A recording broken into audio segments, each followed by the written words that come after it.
What's up, guys? My name's Tyler Brueckner, and I'm here to answer the question: does God still love me even in my addiction? And so this is a very hard question for a lot of people because a lot of people have just been addicted to so many various things. And for me, my personal story was pornography. I was addicted to pornography for 7 years of my life, and there was definitely a hold on me that it had to where I felt like I could possibly never get out of it. And so the answer to that question, honestly, is if God didn't love me in my addiction, there's no way that I would be free right now. And to expand on that and make that make sense, I'm just going to kind of give you a little bit of a background and story of for me, but then also just revelations that I got from the Lord amidst this. And so kind of just go back. It all started when I was in seventh grade. When you're that young and you're that innocent, and then people end up showing you like different pictures or videos on their phones or whatever, and they're stuck in it, and then it ends up being something that you get curious about, and you're like, what is that? And then you just being that young, the devil can kind of just like play with you, and you end up doing things that you didn't even realize, like the magnitude of what you're starting to get into or do. And so, kind of just to give a whole overarching story of that, is it started when I was in seventh grade, when I started looking at pornography, and I wasn't able to end and break off of it and break free from it until I was about 20 years old, I believe. In 2023 was when I finally got free. And I'm going to be honest with you, the main reason that I have now found as to why I could not beat that sin, as to why I continued to struggle with it, was because I kept remembering it. And so I play football. I'm an athlete. My dad always told me when I was younger to have short-term memory. Whenever I dropped a pass, I play wide receiver. Whenever I dropped a pass, to no longer remember it. To the greats would always have short-term memory, and that's how they were so good, is they forgot their mistakes. But we oftentimes do not relay that with the things that we mess up in our lives, our sin. And so there was this one moment where I remember literally being 10 or 11 months free from porn. Like I never thought I was going to do it again. Honestly, I thought I was completely free just in my own doing. Like I remember the last day that I messed up. I was counting down the amount of time that I'd been free. And all of a sudden I ended up doing it again. And I got into a cycle of it again after literally almost a year of freedom.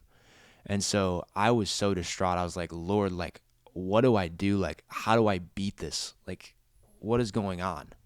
And I just remember like talking to the Lord and him speaking to me clearly. He's like, Tyler, why were you counting down the days that you'd been free from sin when I called you to never remember it at all? And so that was the thing that completely changed everything for me, is I realized that the only way I was going to beat this was by understanding a love unknown to mankind that was only made known through one man named Jesus.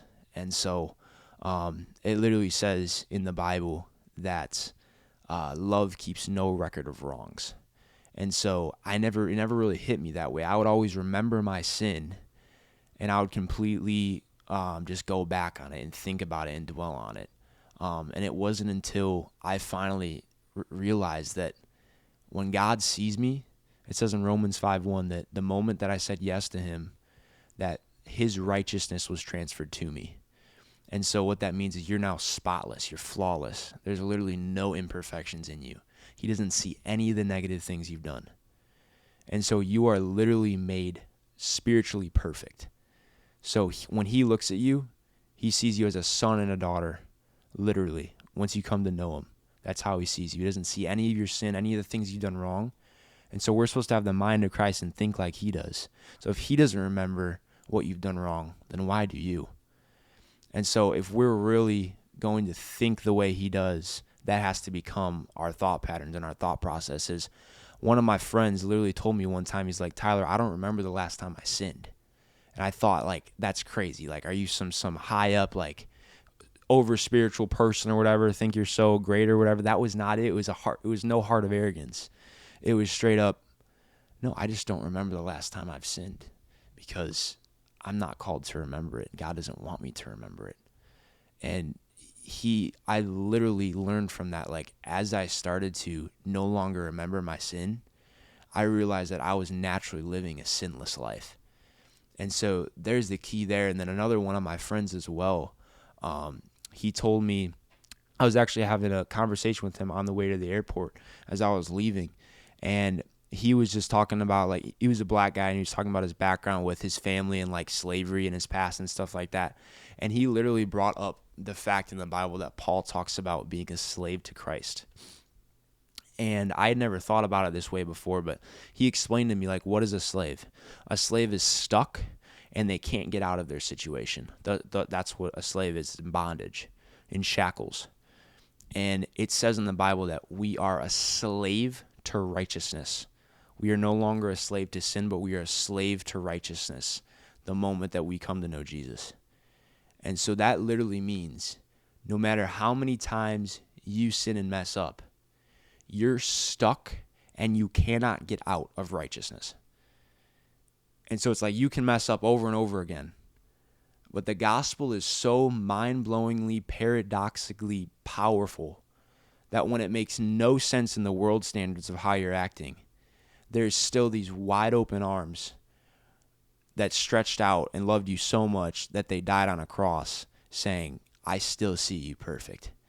When you repent, I still see you as righteous. I still see you as holy. There's still all of your sin is erased and I don't remember it, so I don't want you to remember it either. And so that changed everything for me. Does he still love me in my addiction? Absolutely, because that's the only way I was able to get out of it. And so I just want to let you guys know that there is freedom in this, that you can have freedom in this.